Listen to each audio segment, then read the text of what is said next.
You're listening to the Resilient Author Podcast, the show that goes beyond the pages to explore the grit, courage, and resilience it takes to write and publish a book. I'm your host, Carrie Human, and each week I sit down with authors to uncover the stories behind their stories, the challenges they faced, the breakthroughs they experienced, and the wisdom they've gained along the way. Whether you're working on your first chapter or celebrating your launch, this is the place to find inspiration and practical takeaways for your own author journey. Let's dive in. My guest today is Jamari Torian, an innovative IT specialist and cybersecurity graduate student with over 5 years of experience managing and maintaining computer systems in academic environments. Jamari is skilled in cybersecurity protocols, visualization technologies, and strategic IT planning. But what really sets him apart is his creativity and imagination. Outside of tech, Jamari is also the author of the fantasy series Sunder World, a world born from his recurring dreams and driven by themes of survival, personal strength, and perseverance. As an indie author, he's navigated the writing and publishing process with resilience, turning challenges into opportunities to grow and inspire others. In this conversation, we talk about his journey from cybersecurity to storytelling, what inspired Sunder World, and how discipline, imagination, and mindset connect across both worlds. I hope you enjoyed this interview as much as I did. Let's dive in. I know you have a lot of other stuff going on. For people who may not know you yet, can you share what your book is about and what you hope readers might take away from it? Yes. My book is about stepping into a world that both feels like a story of survival, and it gives a perspective us as human beings carry on at its core about fighting for survival in a world that doesn't allow us to sit here and portray our beliefs and stuff like that. Let's see. I want readers to take away that no matter how hard and tough we have to deal with our problems and how fractured life feels itself. Um, I want you to find strength in your life and just overcome them obstacles. And that's basically how my story is portrayed. It's a fantasy world, but you can translate it to more or less a real world chance, basically. Mm. I definitely hear what you're saying. So it sounds like there's like an element, like you said, a fantasy to it. How did the idea for the book first come to you? And was there a particular moment or experience that just made you say, like, I really need to get this book out into the world? So more or less, I kept on having a occurring dream. It showed me characters, it showed me places that I've never seen, and I'm not gonna lie, I thought I was tripping first. I told my wife that I kept on having this dream, and she was like, "Oh, maybe it's a story asking to be told." And I never thought about it like that. So I started writing, not caring how many mistakes I made about it. I just kept on going on and on. And I did a lot of revision. But I finally got the story together, and yeah, we're here. Right on. I have the chance to speak to a lot of authors, and pretty much every single one I talk to has dealt with some kind of resistance or somewhere in the process where they're like, I don't even know if this book is going to happen. Did that happen for you? And if so, what got in the way and what helped you to sort of move through that? It did happen for me. I guess I didn't fully believe in myself as a writer, because in real life, I also am a cybersecurity a person. So Mhm. I typically do that. So I didn't believe in my skill set as writing, and I think what got in the way of it was myself. So having the support that I have, my wife, my mom, my brother and niece, they believed in me, encouraged me, and then I had a mentor that was basically asking me about my story and how I started as an author, and he has a son that it wants to become an actual indie author too. So he was asking me what the steps was and stuff like that. That kind of motivated me. I was like, oh, everyone's looking on to me to here, uh, give them motivation because my brother, he wants to write a story himself, and he was like, "You motivated me to write a children's book." I was like, "That's great." Yeah, yeah. You never know the impact. How long did it take you from inception, like thinking of the idea to like this book is done? Like how long was that process for you? So I would say, firstly, so it's a series, but Mhm. it was a test series at first. So I released it on Amazon, volume one, and that took me about, I would say, almost 2 months for revisions. But then had another occurring dream, and this was the second part of volume two, and I just kept on implementing, adding things, and just taking out things and adding it back. And I was like, okay, this is a little too much. So um, my wife, she's a journalist, so she does the writing. I asked her to be my editor, and she agreed, and she came over and read up on my story. It wasn't many grammatical errors or anything like that, maybe a semicolon or something like that.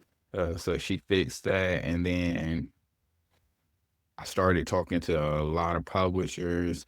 I understood the process of mm, how it would be, how costly it would be. So I decided to release it as an indie author on Barnes and Noble, and currently I'm actually trying to get in contact with them for book signing and stuff like that, so Mm. I can actually get it out in stores. Yeah, yeah. That's really smart. I know you mentioned when you were going through the process, you had cousins and your brother and other people come in and asking and pretty much encouraging you to keep going, but also asking you questions how they could write a book. How would you say writing or publishing your book has changed you, whether as a person or as a professional? What would you say has shifted the most since you've become a published author? I would say I believe in myself and my writing capability way more than when I first started. Mhm. Like, I finished this book, and then I was like, okay, what other ways can I motivate people to read, since reading is kind of dying down, unfortunately, nowadays. I was like, okay, I could convert this book into a manga right here. A lot of children love mangas. A lot of adults, myself included, love mangas, anime, stuff like that. So I was like, okay, other ways of marketing my book, I may have to convert it into other forms, maybe an audio book or a manga or something like that, that people would love, comic books also. So I guess all of that helped motivate me to like advertising and just to continue writing. And then I thought about it in my like acknowledgement section of my book, and what comes after. I was like, I did real well with a fantasy, and technically when I was a child, some of my first writing styles was about crime and mystery. So I was thinking about trying my hand on that. So I actually have a belief that it'll come to me pretty well, and it'll work and come out, and maybe I can get it out easier than I did with my fantasy. So it sounds like it's sort of kind of opened up the floodgates, like the sky is the limit. Like you Yeah. feel like you can pretty much do anything at this point now. Yes. That's amazing. So, Jamari, a lot of listeners are carrying a story. They feel stuck. They don't know where to start. What would you tell them, in that early stage of the process if they feel stuck? I would say don't limit yourself, don't give up. Even if you're still feeling stuck, just continue to write. Ignore the mistakes. Just write. It'll come naturally. You can get an editor to fix your mistakes, or you can do it yourself. There's a lot of different platforms that could assist you with your editing. So just if you're worried about writing and worried about the mistakes that you will make, a lot of writers, they never would have published a book in the first place if that's what they would have worried about. So just continue writing, keep on going. That's so true. That's well put. Is there one practice, habit, or mindset that you can sort of attribute to actually finishing your book? And what's something that you would just recommend to just other aspiring authors in general? So you said, is there? One practice, habit, or a mindset that you believe is responsible for you really finishing this book? I would say my imagination. Mm. Um, Imagination happens to still at my age happens to be very vivid, and it contribute to everything dealing with the book. To be honest, if I never would have had dreams, I don't know what actually started these dreams in the first place. But if I never would have had these dreams and then thought to myself, oh, these dreams are like very action packed. I could convert this to an actual story. Oh, I could convert this would actually be a good television show or something like that. If I never would have like believed in myself and thought that it could be converted like that, it wouldn't have touched the book. Mhm. Mhm. So what I'm hearing is your imagination has you haven't shut the door on that. You've allowed it to just create. Yes. I can appreciate that. I feel like as we get older, people start to think that their imagination is silly and they stop listening. But to your point, when you just give it a chance to speak, yeah, you'd be surprised what you find. I'm really glad you said that. I like to end every conversation with something I call the final chapter. If you could just imagine, sitting across from someone who's been, again, carrying a book in them for years, maybe, but they haven't started, what's one piece of advice you'd give them to just help them start? Piece of advice.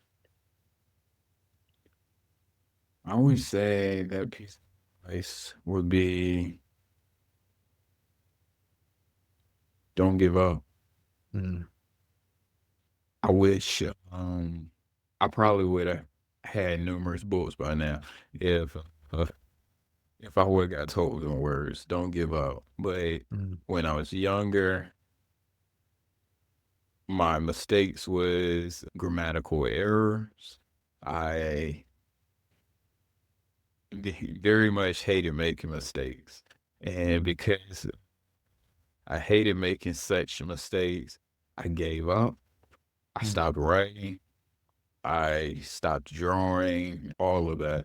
And it's no telling how many books, mangas, comic books, whatever I mm, would have now if I never would have gave up in the first place. And thanks to my wife, I've rekindled my drive, my fire that I had when I was younger, and mm. I don't think I'm gonna give up now. Mm. That's really good to hear. And it sounds like your wife has been a really big part of you just really just dialing into this. So grateful for her to inspire you to do what you're doing. If someone out there is interested in, picking up the book, following your journey, where can they find you, Jamari? Can find it on Barnes and Noble. It's called the Sunder World 2. 2 stands for Volume 2. It has everything from Volume 1 and 2 concise together on Barnes and Noble. I would have recommended Amazon. Yeah, the completion. Yeah. Right on. Right on. Well, Uh, congratulations. you could also message me on Instagram or something like that at sincerely underscore Ja, and I'll help you out that way. Right on. And I'll also make sure I put it in the show notes. So if someone's interested, they can click. But again, congratulations. I really appreciate you being just open with your journey. And yeah, maybe we can follow up in a few months once the book has been out a little bit and talk about what that process has been like. Yes, we most definitely can. Right on, Jamari. Well, good talking to you. Thank you so much for tuning into the Resilient Author Podcast. I hope today's conversation gave you both inspiration and practical tools for your own journey. If you've been carrying the idea for a book, but haven't started, or you've started and feel stuck, I'd love to invite you to join my 5-day Speak Your Book Challenge. In just 5 days, you'll speak the outline of your first draft and discover how to turn it into a finished manuscript and a published book. You can join anytime at voicetobook.co/challenge. Until next time, keep going, stay resilient, and remember, your story matters.